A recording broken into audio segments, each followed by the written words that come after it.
Pegasus जासूसी मुद्दे पर राजधानी रांची के एल्बर्ट एक्का चौक में भाकपा माले और मासस ने केंद्र की मोदी सरकार के खिलाफ विरोध प्रदर्शन किया। विरोध प्रदर्शन के दौरान भाकपा माले और मासस नेताओं ने जमकर मोदी सरकार के खिलाफ नारेबाजी की।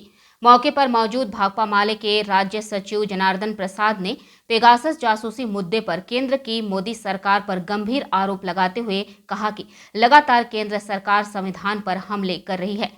आज ही के दिन कश्मीर में धारा 370 हटाकर कश्मीरियों के अधिकारों का हनन किया था।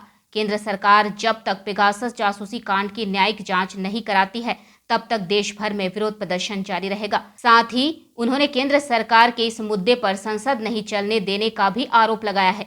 इस दौरान भाकपा माले के राज्य सचिव जनार्दन प्रसाद सहित मासस के नेता मौजूद रहे।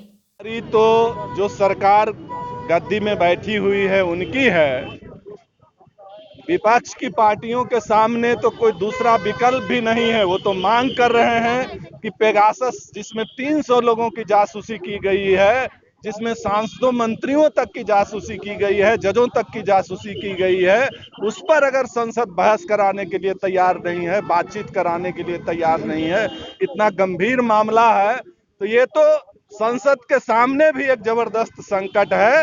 ये केंद्र सरकार की सत्ता में बैठी मोदी सरकार की ये जिम्मेवारी है कि उन सवालों पर बहस कराए और जो संसद का समय बर्बाद कर रही है केंद्र की सरकार, मोदी सरकार, उसका समुचित उपयोग करे और जो जनता की मांग है, विपक्ष की जो मांग है, जो सवाल है, उन सवाल पर गंभीरता से संसद की बात राय ले।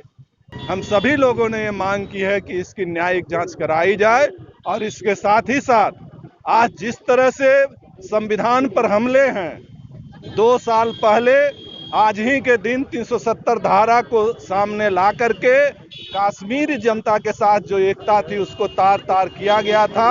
लगातार देश में संविधान पर हमले हो रहे हैं, उसके जो अधिकार हैं उसमें जनता को कटौती की जा रही है। इन सारे सवालों को लेकर के आज पूरे देश में प्रतिवाद हो रहे हैं। वी टाइम न्यूज के लिए रांची से दिलीप सिंह परिहार की रिपोर्ट।